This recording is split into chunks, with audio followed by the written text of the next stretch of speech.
목사님은 보니까 목회를 참 잘하실 것 같죠? 칭찬을 잘하네요. 우리는 칭찬을 잘 못해서. 루터교회에서 목회를 했던 이홍, 뒷말은 이름을 공개하지 않겠는데 그런 목사님이 있었어요. 근데 그 목사님이 교회에 부임을 했는데 대부분의 모든 교인들이 우리 목사님 그만하면 족하다, 잘하신다 이렇게 생각을 하고 있는데, 그 교회에서 제일 오래되신 장로님이 한 분 계시는데 이분이 목사님이 마음에 안 드는 거예요.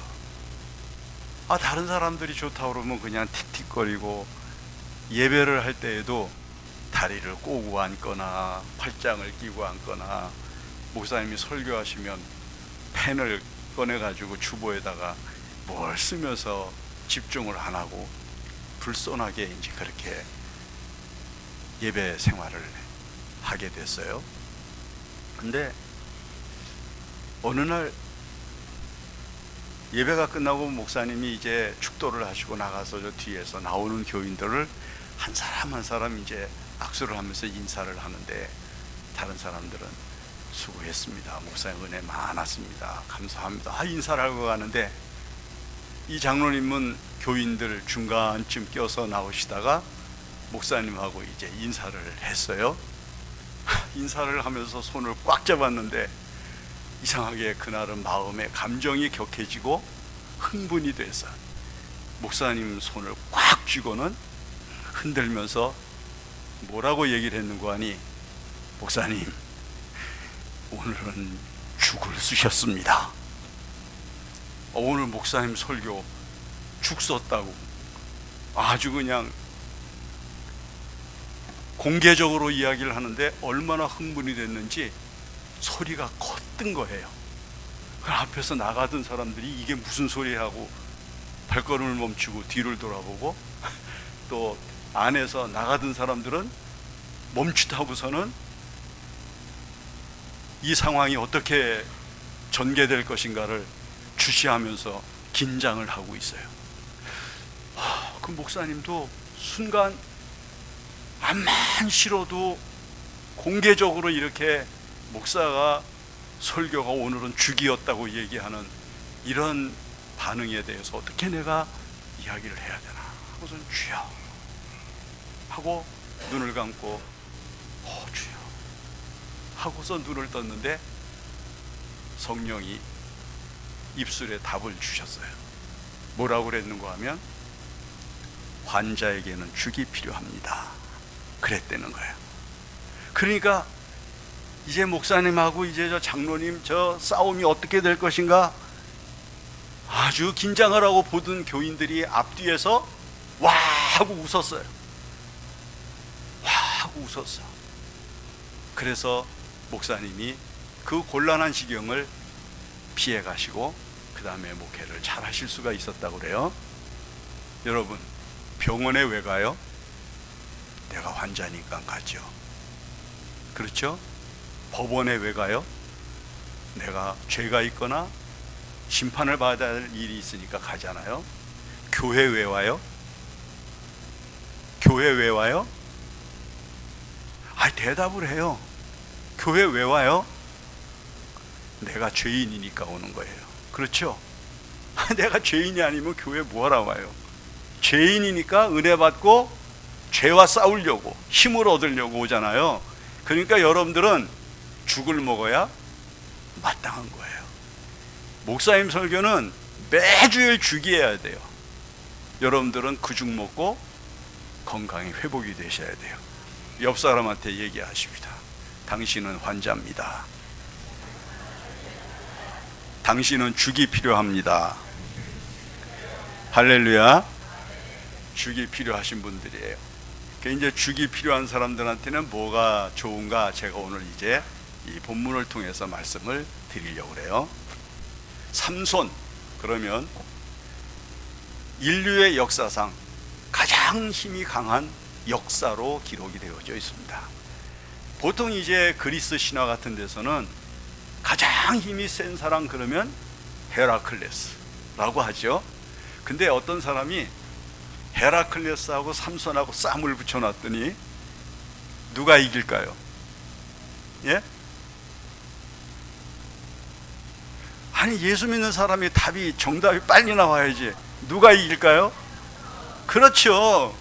무조건 삼손이 이기는 거예요. 근데 그 글을 쓴 사람도 삼손이 이기는 걸로 나와요. 왜냐하면 헤라클레스는 자기 힘으로 싸우지만 삼손은 자기 힘으로 싸우는 사람이 아니라 하나님이 주시는 능력으로 싸우는 사람이기 때문에 당할 수가 없다는 거예요. 자, 이 삼손이 이제 결혼을 했는데 그 여자가 블레셋 사람이거든요. 그러니까 블레셋 사람들이 시비를 걸어서 그만 그 가정을 파토내게 했으니까 삼손이 화가 나서 여우 300마리를 잡아가지고 꼬리를 묶어가지고 여우들을 이제 횃불을 붙여가지고 블레셋 사람들이 농사를 지어놓은 밀밭에 풀어놨어요. 다 타버렸거든요. 화가 나니까 블레셋 사람들이 견딜 수 없는 격한 감정을 가지고 이스라엘 사람들 앞에 진을 칩니다. 왜냐하면 삼손이 당당하게 내가 했다고 나서지 아니하고 에담이라고 하는 바위들이 많은 골짜기로 몸을 숨겼어요. 자, 거기 몸을 숨겼고 그 다음에 그곳에 은신을 해서 블레셋 사람들의 분노를 피하고자 했던 것이죠. 그런데 블레셋 사람들이 생각하니까 화가 나는 거예요. 저 삼손을 잡아야 되겠는데, 그래서 이 사람들이 군대를 모아가지고 이스라엘 사람들 앞에 진을 쳤어요. 전쟁을 하자는 거죠. 만약에 전쟁을 하지 않으려면 삼손을 너희 손으로 잡아서 우리에게 내려보내라. 이스라엘 사람들이 생각을 해보니까 전쟁을 해서 많은 사람들이 피 흘려 죽는 것보다는 한 사람이 잡혀서 죽으면 모든 사람이 살 수가 있으니까 삼손을 향해서 찾아갑니다. 에담 골짜기로 가서 삼손에게 사정을 이야기하고 내가 블레셋 사람들에게로 내려가면 우리가 살고 전쟁을 하지 않고 평화롭게 살아갈 수가 있게 될 것이다, 이렇게 얘기를 해요. 에담 골짜기에 몸을 은신하고 있었던 삼손, 자기 동족이 하는 말을 듣고는 자기 마음을 꺾어요. 그래서 조건을 달지요. 너희가 나를 죽이지 아니하고 나를 블레셋 사람들에게로 내려보내면 내가 결박을 당해서 너희들에게 결박을 당해서 블레셋 사람들에게로 내려가겠다. 그래서 약속을 하고 삼손이 손을 내밀고 이스라엘 사람들이 자기들의 사사 삼손의 손을 묶어서 새로 만든 줄로 손을 묶어서 블레셋 사람들에게로 내려보냅니다. 첫 번째, 우리가 유념을 해보십시다. 우리가 이 세상을 살면서 어떤 일을 당하고 어떤 일을 만나고 어떤 일을 한 후에 우리가 피곤을 느끼거나 두려움을 느끼거나 좀 더 안정된 생각을 가지기 위해서 우리가 현실을 도피할 때가 있습니다. 가정이 어려우면 가정을 피하는 사람이 있고요, 사업이 어려우면 사업을 피해서 도망가는 사람이 있고요, 그 다음에 인간관계가 복잡한 사람은 인간관계를 떠나서 어디에 안정되고 아무도 없는 호젓한 곳으로 자기 몸을 은신합니다. 우리는 이런 상황을 보통 현실 도피라 그렇게 이야기를 해요.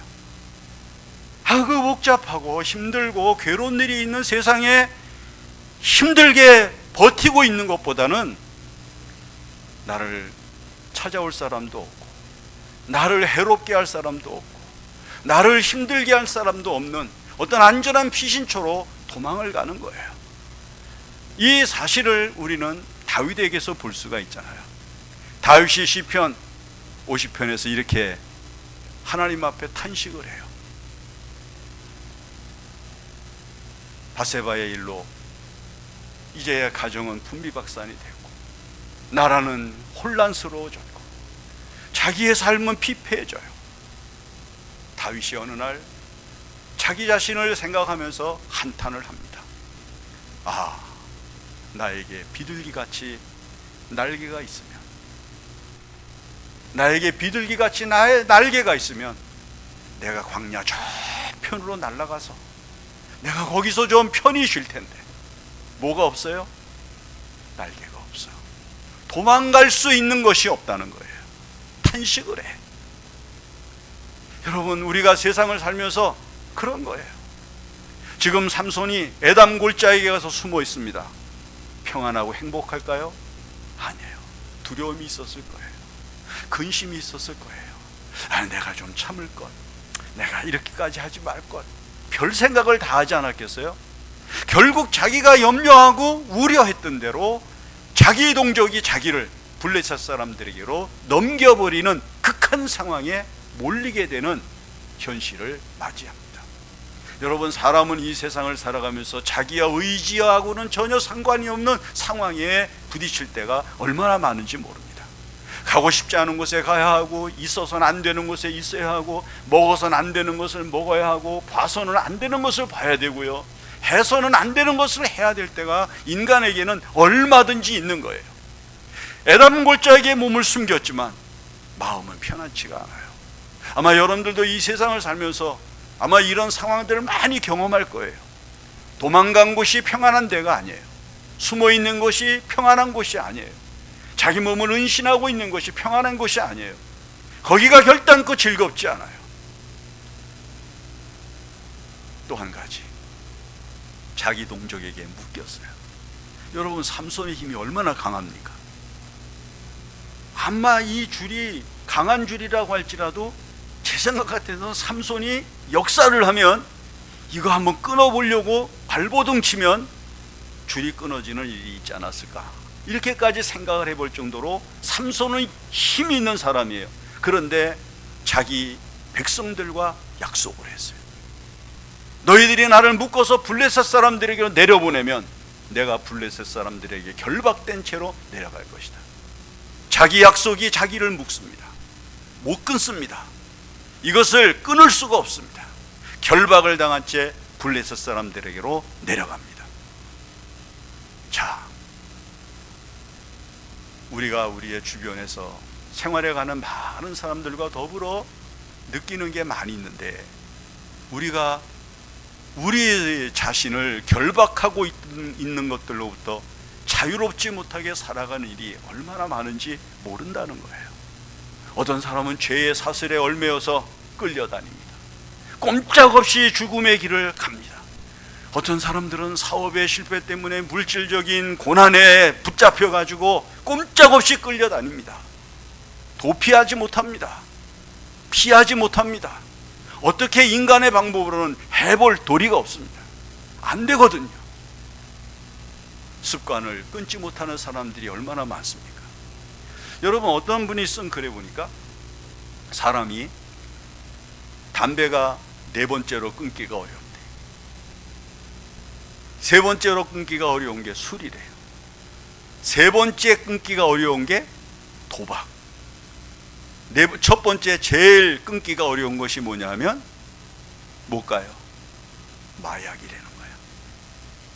자, 뭐가 끊기 어려워요? 마약이 1번. 두 번째는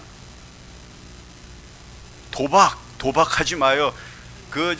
쓸데없이 앉아가지고 뭐 고스톱인지 뭔지 그거 뭐하라, 그거 하면서 시간 버리고 앉아있어. 그거 하면 습관이 들어요. 못 벗어나요. 그 다음에 술, 그 다음에 담배. 결박을 당한 이거 인간의 의지로 못 끊어요.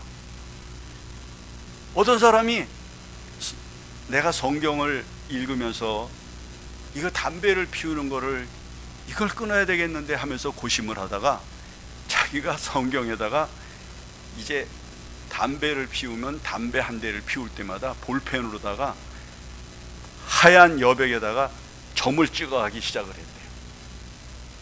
그분 얘기가 나중에 성경책에 까매져서 찍을 데가 없더라고요. 끊었다 또 폈다, 끊었다 또 폈다 그러면서 못 끊더라는 거예요. 여러분, 사람이 습관에 잡히면, 악한 습관에 잡히면 못 끊어요.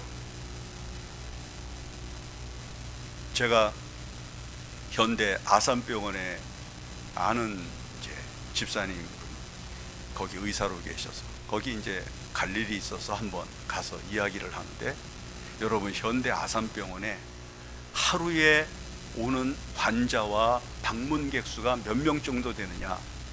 작게는 14,000명에서 하루에 18,000명 정도가 된대요. 여러분 하루에 14,000명에서 18,000명이 거기 가면요 아주 사람이 바글바글해요. 대한민국에 있는 모든 사람이 다 거기 와 있는 것 같아. 무엇 때문에요? 질병 때문에, 육체의 고난 때문에 오는 거야. 인간의 힘으로 못 벗어날 일 때문에 곤고한 육체와 그리고 피곤한 육체와 그리고 생활에 어려움을 주고 있는 육신과 싸워 이기기 위해서 오는 거예요. 못 벗어나는 거야. 죄의 사슬, 질병의 사슬, 실패, 우리는 결박을 당한 채 살아갑니다. 그런데 말이죠, 참 놀랍잖아. 이렇게 지금 결박을 당하여 자기 힘으로 끊을 수 있는 것임에도 불구하고 인간과의 약속 때문에 끊지 못하고 블레셋 사람들을 향해서 내려가니까 블레셋 사람들은 피 한 방울 안 흘리고 죽이고자 했던, 잡고자 했던 삼손이 스스로 결박을 당한 채 내려오는 것을 보고 환호성을 지릅니다. 얼마나 큰 소리로 환호성을 질렀을까요? 그런데 말이죠, 그들을 향해서 내려가고 있는 삼손을 향해서 그의 백성들, 자기와 함께 있었던 사람들은 삼손을 블레셋 사람들에게 넘겨주는 것으로 평화를 만들어내려고 했지만, 여러분 인간에게서 인간이 도울 수 있는 모든 의지는 단절이 되지만, 여러분 삼손을 도와주신 것은 주변 사람이나 주변이 아니었어요.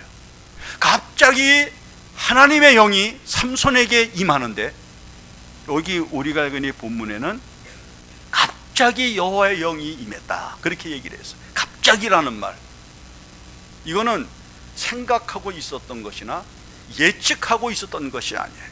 전혀 예측하지도 못하고 생각하지도 못했던 하나님의 은혜와 도우심이 하늘로부터 강렬하게 번개처럼 쏟아져 내린 것을 의미하는 거예요. 이 삼손에게 하나님의 영이 임하자 그를 묶고 있는 줄이 불탄 삼과 같이 끊어져 버리고, 여러분 놀라운 일 아니에요? 여러분 이 세상을 살면서 이 세상 사람들은 아주 급한 때가 되면 여러분들을 죽음으로 몰아낼 겁니다. 여러분들을 결박을 해서 죽음의 자리로 밀어낼 겁니다. 여러분들을 도와주지 아니하고 여러분들을 냉정하게 몰아치는 사람들이 될 수 있습니다. 여러분 사람을 원망하지 말아요. 사람은 그런 거예요. 다 그런 거지 뭐. 제가 목회를 하면서 후배들한테, 저는 가요를 잘 안 불렀지만 가요를 하나 꼭 배우라고 그런 게 있어. 그것도 앞부분만. 노래 가운데 그런 게 있어요. 다 그런 거지 뭐 그런 거야. 그래 교인 그런 거야. 그래 교회 그런 거야. 사람 그런 거야. 여러분 사람은 그런 거야. 자기가 힘들면요 나를 밀어내고, 자기가 평안하기 위해서는 나를 고난의 자리로 밀어내는 게 인간인 거예요. 옆 사람을 보세요. 다 그런 거야. 해봐요. 다 해봐요. 다 그런 거야. 여러분 속상해하지 마요. 여러분 이 세상을 살면서 사람이 사람에게 속상해하는 것처럼 어리석은 게 없어. 사람은 그렇게 죄 아래서 살아갈 수밖에 없는 인간이 되게 하나님이 섭리하셨어요. 여러분 예수님이 잘못해서 제자들에게 버림을 받나요? 죄 없어도 버림을 받는 거예요. 그런데 사람에게는 버림을 받고 자기 백성들에게는 외면을 당했지만은 하나님께서는 외면하지 아니하시고 갑자기 강하신 영으로 그에게 강력하게 임하시자, 여러분 그렇게 그를 올감해서 꼼짝을 못하게 했던 줄이 말이죠, 불탄 삼과 같이 끊어져 버렸어요.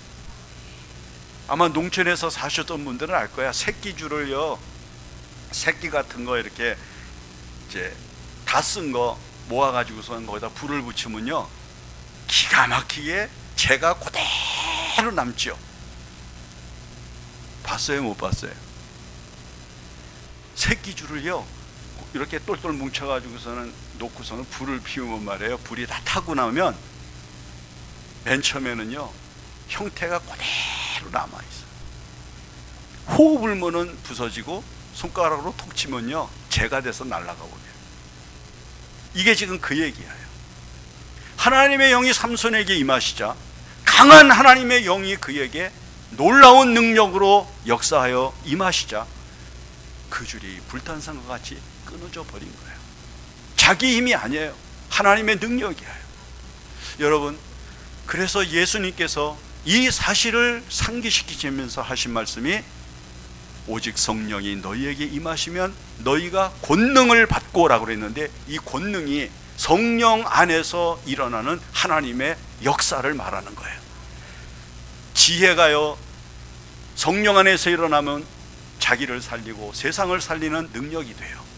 하나님이 우리에게 찰나적인 지혜를 주시면요 구원이 열리고 즐거움이 생기고 행복한 열매가 열리고요 성공의 길을 가게 되고요 문제를 해결하는 은혜가 생겨요. 놀랍죠. 지혜가 하나님의 영이 역사하여 내 영에 놀라운 은총이 가미되면 여러분 정답이 나오고요, 그리고 다른 사람을 살리는 답이 나오고요, 그 다음에 인생의 문제를 해결하는 답이 나오게 되어져 있어요. 그 다음에 이 권능이라고 하는 건 성령이 임하면 어떤 역사가 나타나는가 하면은 용기가 생겨요. 용기. 죽음이 두렵지 않죠. 피하고자 하는 마음이 안 생겨요. 여러분, 성령을 받으면 사람이 환경이 변하는 게 아니에요. 내가 변하는 거예요.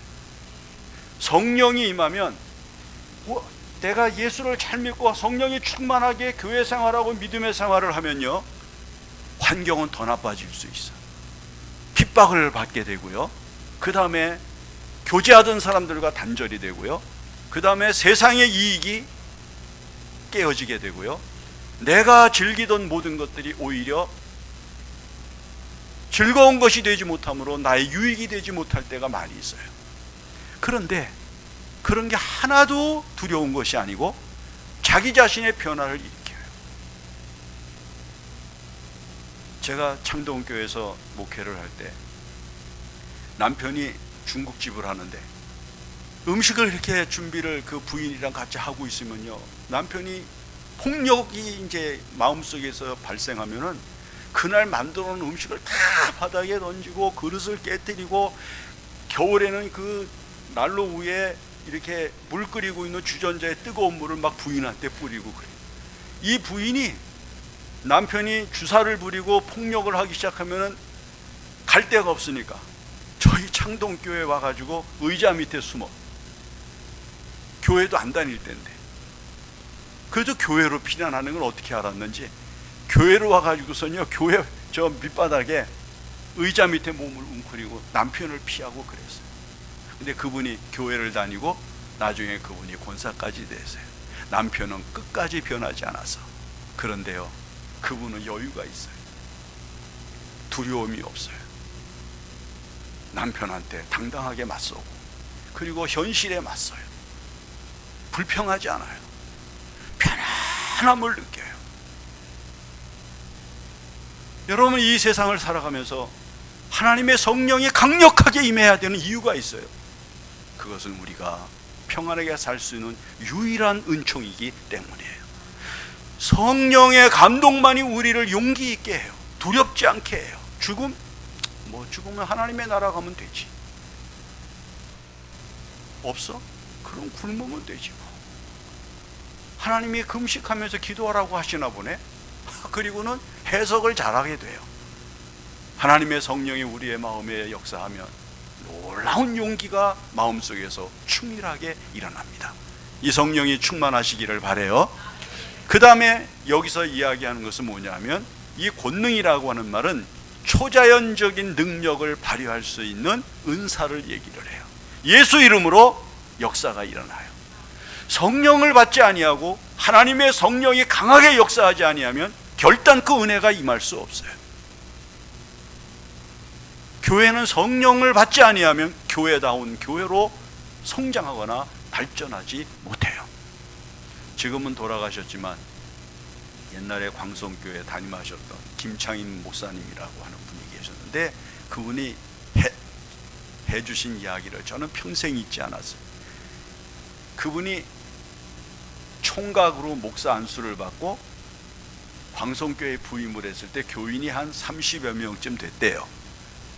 근데 하루는 교회에서 이제 더 이상 할 일이 없어 집에서 쉬고 있는데 여자 집사님들 몇 분이 목사님을 찾아왔대. 목사님, 저기 어디 가면은 귀신 들린 여자가 있는데 목사님 거 갑시다. 그 귀신 쫓으러 내주러 갑시다. 그러더래. 목사님이 성경을 읽으면서 귀신 쫓는 얘기도 읽었고 또 설교도 해봤고 그랬는데 귀신 들린 사람은 못 봤거든.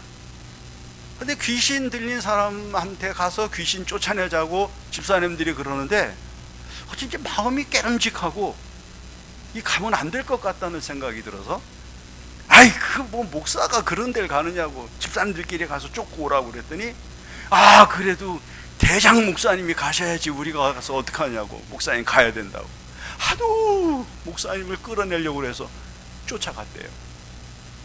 갔는데 기와집인데 앞에 이제 대문이 있잖아요. 옛날엔 대문에 문턱이 있잖아요. 그 문턱을 넘어서 문을 열고 들어가는데 마당 중앙에 가운데 우물이 하나 있더래요. 우물. 근데 그 우물쯤 갔는데 가만히 보니까 마루에 끝에 여자가 하나 이러고 턱 서서 한복을 입었는데 여기까지 속살까지 보일 정도로 손을 이렇게 하고 다 이러고 서 있더래요. 저 여잔가 보다. 근데 이게 보통 모습이 이게 장난이 아닌 것 같거든. 그래서 목사님이 긴장을 하고 이제 걸어 들어가다가 우물 곁에 딱 섰는데 갑자기요 그 여자가 오른손을 번쩍 들더니, 야! 너 가라! 너 가지고 안 된다! 그러더라는 거예요. 그 김차희 목사님이 귀신 쫓으러 지금 들어가다가 귀신 들린 여자를 만났는데 그 귀신 들린 여자가 목사님 보고 너 가지고 안 되니까 가라고 그러면서 소리를 지르는데 이 목사님이요 갈 수도 없고 뒤돌아서 가자니 뒤에 여자 집사님들이 서가지고 뒤에서 그래도 믿는 사람들은 군병 같으니 하면서 찬송을 부르고 오다가 뻗어하게 서 있지. 앞으로 가자니 이미 벌써 승패는 났고 가봐야 아무 소용 없으니 목사님이요 그 사건 이후에 목회라고 하는 게 설교가 아니구나, 목회라고 하는 게 이론이 아니구나, 이게 귀신과의 싸움이구나. 그래서 그 목사님이요 평생 강대상에서 얼마나 많은 기도를 하면서 살았는지 모른대. 너 가지고 안 된다. 여러분 지금 한국 교회에 뭐가 없어요? 옛날에 비하면 시설도 좋아졌지, 재정도 있지, 뭐 교인들도 많아졌지. 뭐가 없어요? 뭐가 없어? 귀신 쫓는 능력이 없는 거예요. 교회가 지금 한국 교회의 위기는 다른 게 아니야. 귀신을 쫓는 능력이 없는 거야. 여기 지금 귀신 들린 여자 하나 세워놓고 한 사람 다 나와서 그 앞에 서봐. 그럼 그 사람이 얘기해 줄 거예요. 당신 갖고 안 돼. 넌 가. 안 돼. 그러지 않겠어요? 어때요? 귀신하고 싸워서 이길 수 있겠어요? 왜 대답을 안 해? 사탄아 물러가라 이거 할 수 있어요? 권능이 없는 거야. 왜? 무엇이 임하고 있지 않기 때문에. 하나님이 강하게 임하시는 성령의 역사가 없는 거야. 다른 건 다 있어 세상에서. 뭐 교회 가면은 요즘 파이프 오르간, 전자 오르간부터 시작을 해서 뭐 수많은 악기들이 교회를 즐비하게 해서 콘서트 같은, 공연 같은 예배를 하고 찬양을 하면서 즐거워하고 그러지만은 교회가 정작 갖추고 있어야 되는 거, 그런 것. 교회는 그런 게 아니에요. 교회는 무엇이 우선순위에 있어야 되는 거 아니? 귀신 쫓는 능력, 그게 있어야 되는 거예요. 자, 옆 사람한테 이야기합시다. 귀신을 쫓읍시다. 귀신을 쫓읍시다. 그럼 여러분들 귀신 쫓는 교인 되시기 바랍니다. 귀신이 여러분들만 보면은 주랭랑을 칠 수 있는 그런 능력이 얼굴에 충만해야 됩니다. 성령 충만하시기를 바라요. 이 삼손이 말이에요, 하나님의 영이 임하고 줄은 끊어져 자유가 왔는데 가만히 주변에 살펴보니까 무기가 있어야 블레셋 군인들하고 싸우겠는데 보니까 나귀 턱뼈가 있어요. 이 나귀 턱뼈는 나귀가 죽은 지 얼마 안 돼서 강력한 무기가 될 수 있는 그런 그 강함을 가지고 있는 뼈라고 성경은 이야기를 해요. 공동 번역엔 그렇게 번역이 되어 있어요. 그러니까 이 나귀 턱뼈 하나를 들고 블레셋 군인을 때려 죽이기 시작을 하는데 1,000명을 죽였도다. 여러분, 장비가 부족해서 뭘 못하는 사람은 없어요. 능력이 부족할 뿐이지. 어떤 사람이 여행을 하는 데 대해서 이렇게 썼습니다. 여행의 제일 조건은 뭐냐? 뭘까요? 여러분들, 에베레스트를 가, 설악산 가고, 예를 들어 저 도봉산 꼭대기에 올라가, 삼각산에 올라가고, 높은 산에 올라가고, 또 긴 먼 여행을 갈 때 제일 필요한 게 뭐예요? 제일 필요한 게 뭐예요? 여행들을 전혀 안 다녀봐서 여기 사람들은 도대체 뭔지 모르네. 뭐가 제일 필요할까요? 따라서 합시다. 용기가 필요하다. 어떤 용기? 일단 떠나는 거야. 무엇 떠나기 전에 여행을 가야 된다고 준비를 하는데 뭐 먹을 거, 입을 거, 그 다음에 마실 거, 그 다음에 뭐 달 거, 붙일 거, 그런 거 하나도 준비가 안 돼도 일단 여행을 하려면 뭐부터 해야 된다? 용기를 가지고 떠나야 된다. 떠나야 된다. 옛날에 최인호라고 하는 소설가가 있었어요. 별들의 고향인가? 그런 책을 썼던, 이 사람이 승려가 되고 싶은 거예요. 승려. 그런데 승려가 되고 싶어서 3년 동안 중옷을 입고 여기다 바랑을 짊어지고 돌아다니면서 시주도 하고 절간에 가서 연불도 하고 별짓을 다 했는데 결국은 승려가 못 됐어. 그 사람이 뭐라고 그랬는가 하니 이렇게 얘기를 했습니다. 내가 왜 승려가 되지를 못했는가? 되고는 싶으나 용기가 없었다. 세상을 버리고 머리를 깎고 들어갈 용기가 없었다. 용기가 없으면 못하는 거야. 옆 사람한테 축복을 합시다. 용기를 가집시다. 일을 저지르려면 뭐가 있어야 돼? 용기가 있어야 돼. 용기가 없이 뭐가 다 갖추어져야 된다고 생각하는 사람은 평생 못해. 일단 용기를 가지고 도전하고, 용기를 가지고 해보고, 용기를 가지고 열정을 쏟으면 누가 도우셔요?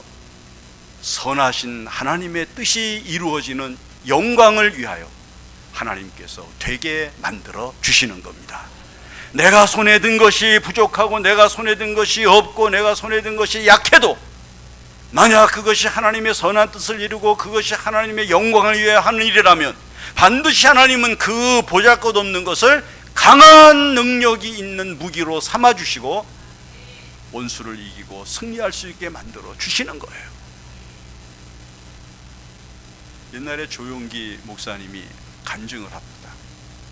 자기가 대조동 교회 처음으로 교회를 개척해서 교인이 한 400여 명 됐을 때 서대문 적십자병원 옆에 두 번째 성전을 짓고 수목원교회를 글로 내려왔잖아요.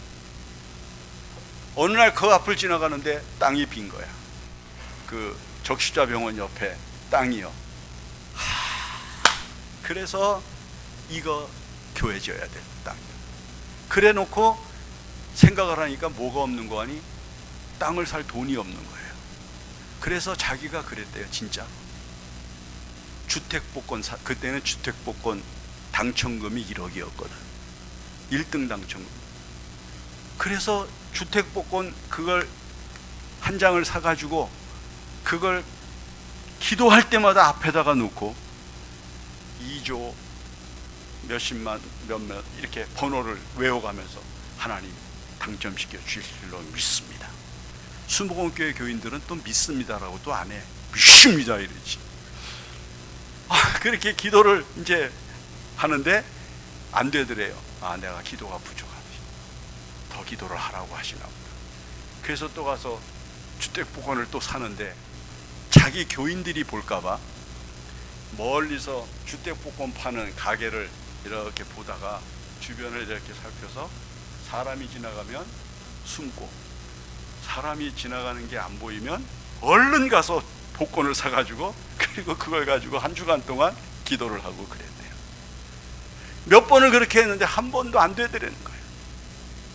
그런데 하루는 기도를 하는데 하나님이 말씀하시더라는 거예요. 야, 내가 교회를 그런 공짜 주택복권 가지고 져달라고 했느냐? 기도로 해라.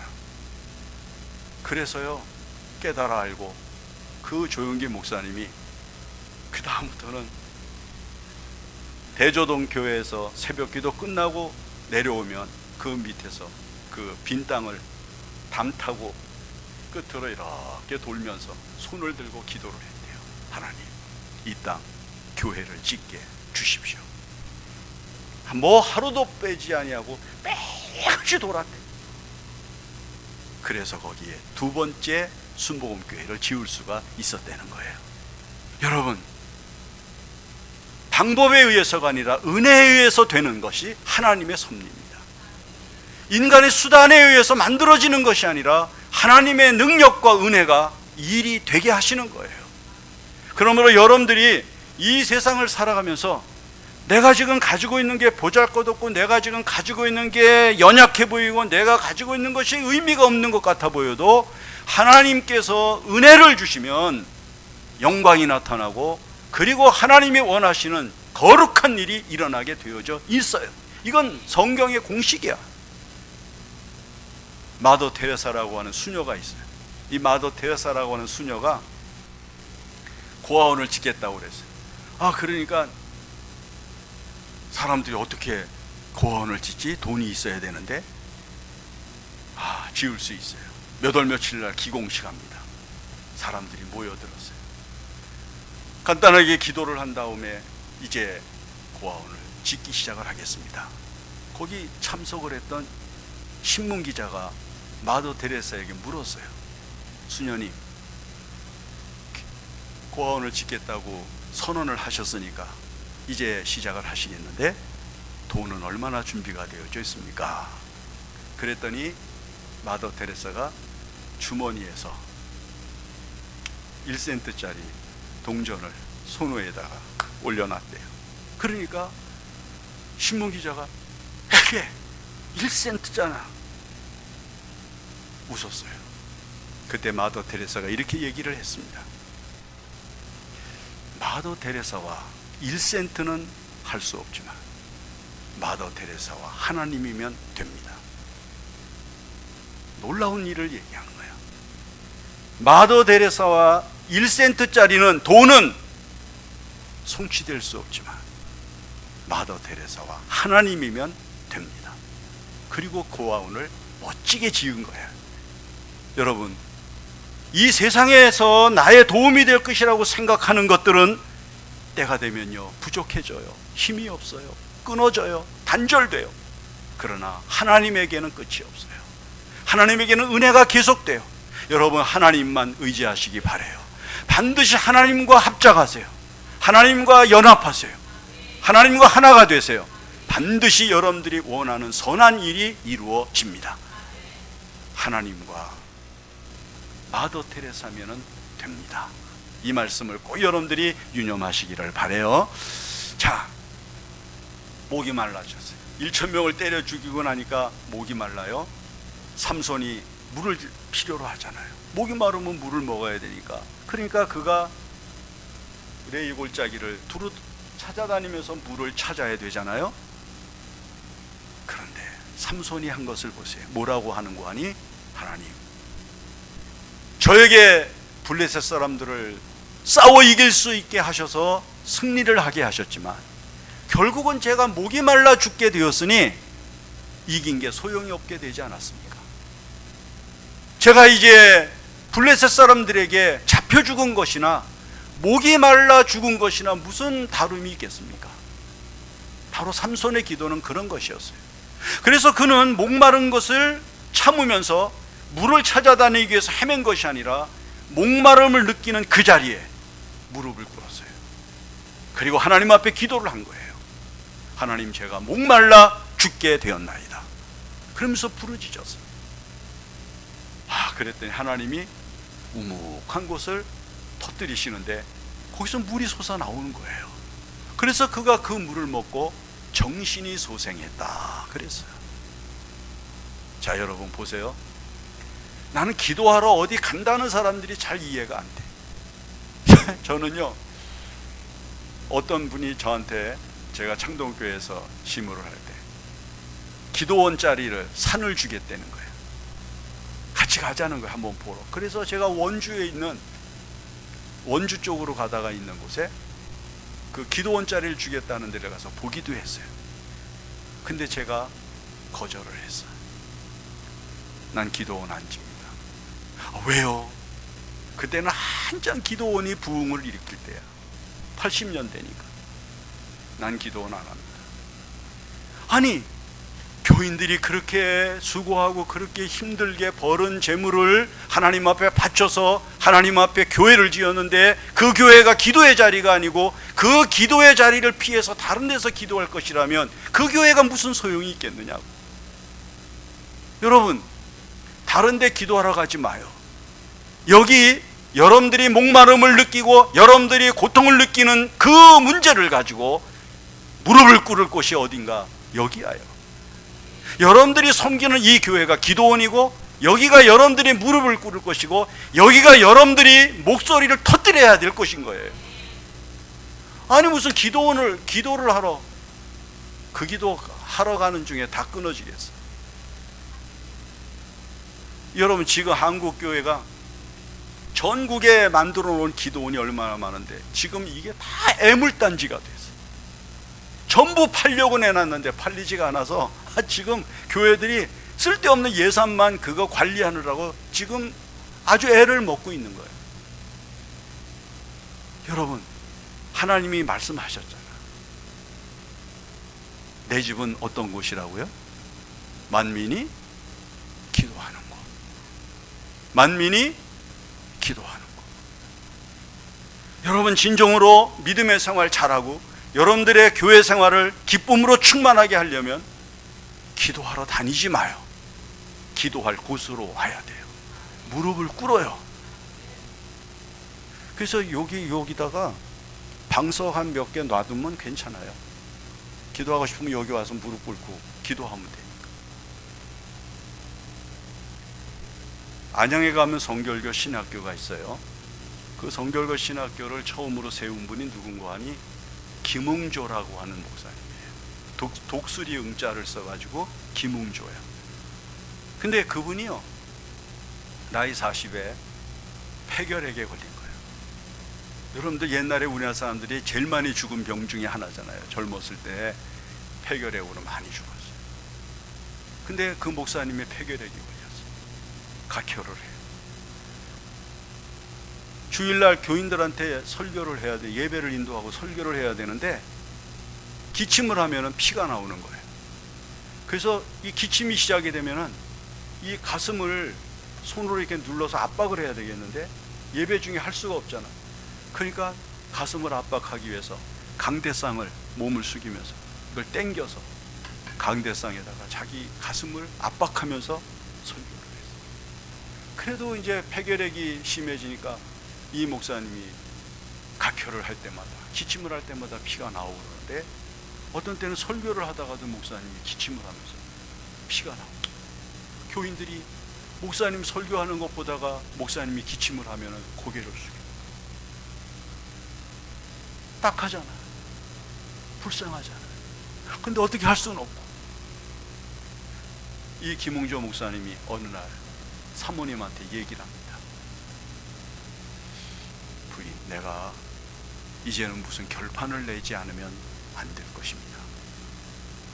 내가 이제 죽든지 살든지 결판을 내야 될 것 같으니까 내가 이제 기도하러, 나는 다른 데 갈 수 없고 산에 올라가서 내가 기도하고 금식하면서 기도하고, 살면 내려올 것이요, 나아서 내려올 것이고, 만약에 내가 낫지 않고 죽으면 그냥 산에서 죽은 줄 알고 찾지도 마시고, 그렇게 하고 이제 산으로 올라가신 거예요.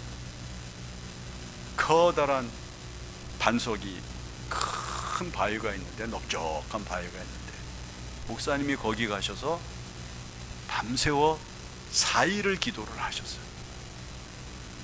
여러분, 폐결핵은요, 고단백 영양식을 해야 체력을 유지할 수가 있어요. 잘 먹어야 돼요. 그 결핵이 생긴 사람은 잘 먹어야 체력을 유지를 하는 데거든요. 목사님이 죽게 생겼는데 금식을 하신 거예요.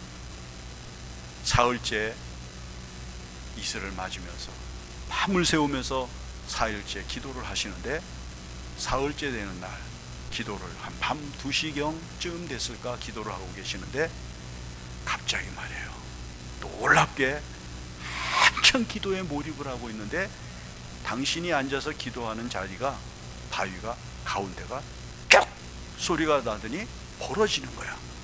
그리고 거기서부터 마치 호수로다가 물을 위로 뿜어내듯이 물이 솟구쳐 오르는데, 이 물이 김웅조 목사님의 입으로 빨려 들어가는 거예요.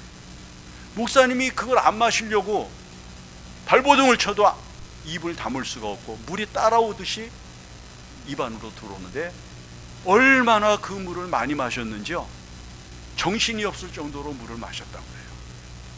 그리고 눈을 떴는데 폐결핵이 깨끗이 나았다는 거예요. 여러분, 이런 얘기는 여기서 하기 시작하면 제가 밤을 새워도 얼마나 제가 많은 이야기를 가지고 있는지 몰라요. 여러분, 사람이 이 세상을 사는데 지금 과학 문명이 발달하고 인간의 이지가 얼마나 발전했습니까?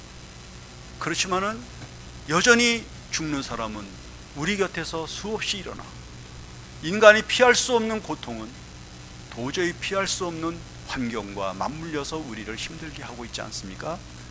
이 세상에 있는 것으로, 이 세상이 내게 주는 것으로, 이 세상이 나의 곁에서 움직이고 있는 것들로 나의 나됨을 지킬 수 있겠어요? 안 돼요. 나의 나됨을 지키고 내가 이 세상을 살아가면서 하나님의 은혜와 영광을 가지고 살아갈 수 있는 능력은 이 세상과 우리의 주변과 우리의 곁에서 만들어지는 것이 아니라 저 위에서 오는 거예요. 여러분들이 만약 답답한 일이 있고 힘든 일이 있으면 이 교회에 와서 하나님 앞에 무릎을 꿇고 간절히 기도를 해보세요. 하나님이 여러분들이 정신이 소생하도록 시원하게 해주실 것입니다. 생수가 여러분들의 육체를 가득히 채우는 놀라운 영광이 일어나게 될 것입니다. 삼손이요, 목이 말라요. 물 찾아다니지 않았어. 그 목이 마른 중에도 오히려 목이 터져라고 하나님 앞에 기도를 하니까 하나님이 그 목을 죽일 수 있고 그를 시원하게 하시는 샘물을 터뜨리신 거야. 응? 우리가 이 세상을 살아가면서 우리의 답답한 마음과 답답한 육체를 무엇으로 시원하게 채울 수가 있겠어요? 그 인간의 힘으로 하는 게 아니거든요.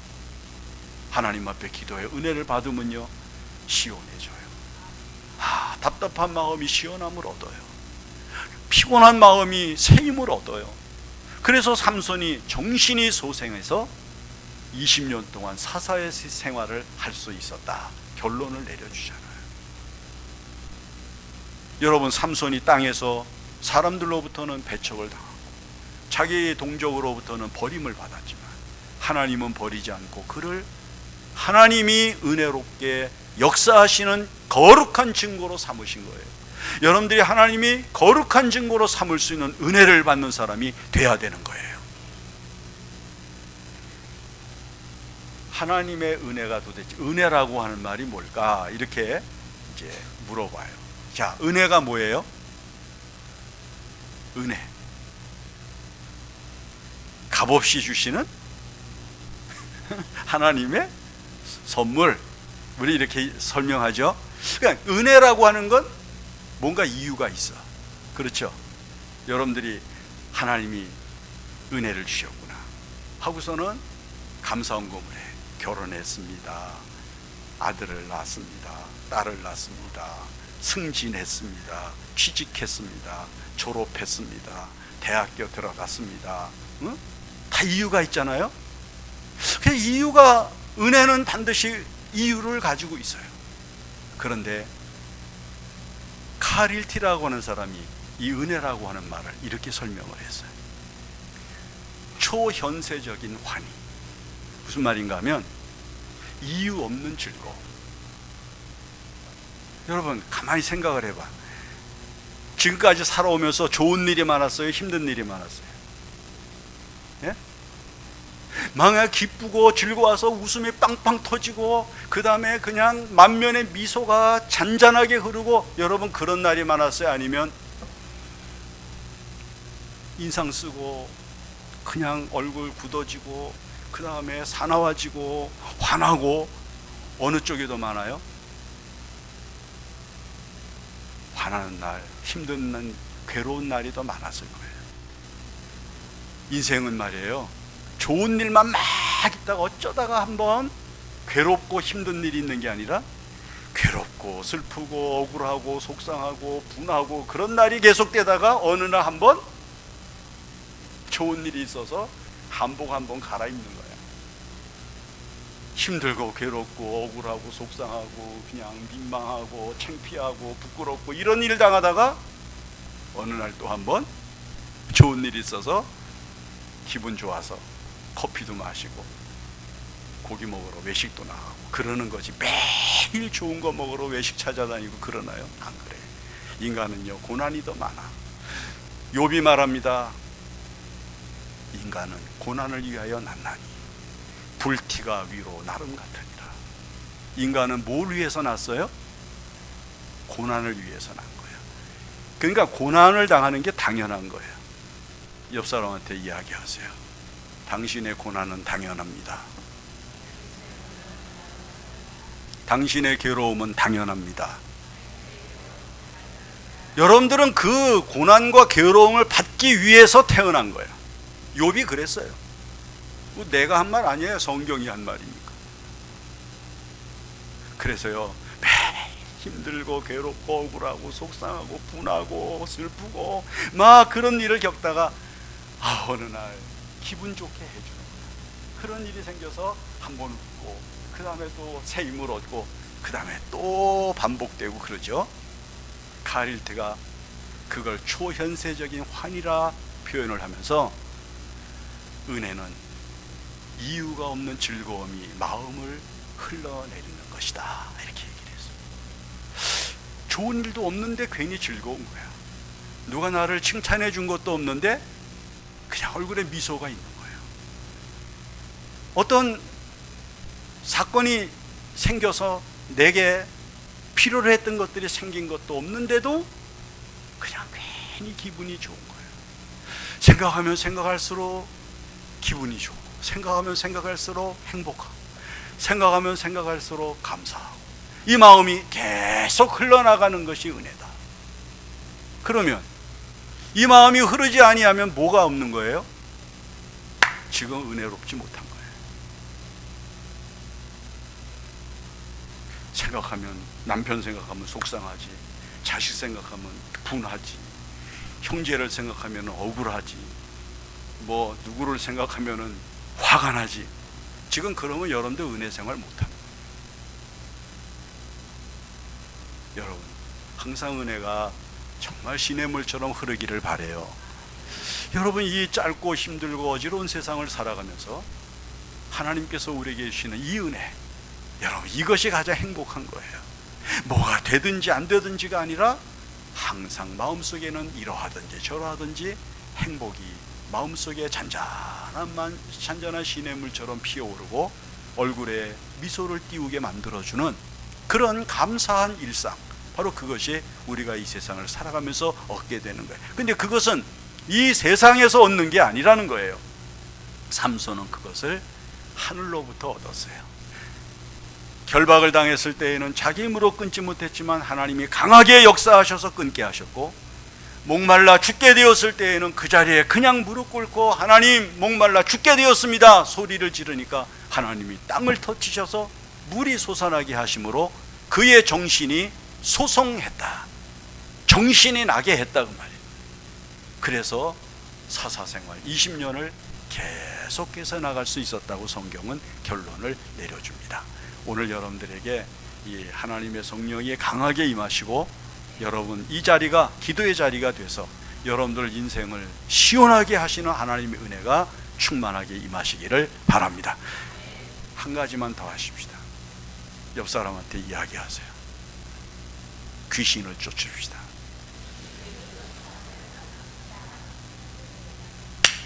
귀신 딴 거 아니에요. 여러분, 귀신은 무슨 뭐 눈에 보이지 않는 무슨 홀령이 떠다니고 그러는 게 아니에요. 그릇된 정신 다 귀신의 장난이에요. 잘못된 습관, 죄악, 불의, 음란한 거, 부정한 거, 이런 모든 것들에 빠져 사는 거, 여러분 이게 다 귀신의 역사예요. 우리를 물에도 넘어지게 하고 불에도 넘어지게 하고 우리를 스스로 자기 몸을 자해케 하며 부끄럽게 하는 일들이 끊임없이 일어나게 하는 모든 행위가 전부 귀신의 역사예요. 여러분, 지금 이 세계에서 일어나고 있는 전쟁과 폭력과 테러와 그 다음에 마약과 음란한 일들과 모든 불의한 것들이 다 귀신의 역사예요. 이걸 이기려면 뭐가 있어야 돼요? 교회가 뭐가 있어야 돼요? 귀신을 너 나가 할 수 있는 성령의 역사가 있어야 되잖아요. 오늘 이 능력의 역사가 이 교회에서부터 분출해서 이 지역과 그리고 이 양주를 하나님의 거룩함으로 충만하게 채우는 영광이 있기를 바라는 거예요. 기도하십시다. 고마우신 하나님, 잠시 동안 말씀을 나누었는데 옛날 삼손에게 하늘로부터 여호와의 영이 강하게 임하신 것처럼 오늘 이곳에 강하게 임하셔서 여기 있는 모든 사람들이 충만하게 하여 주시옵소서.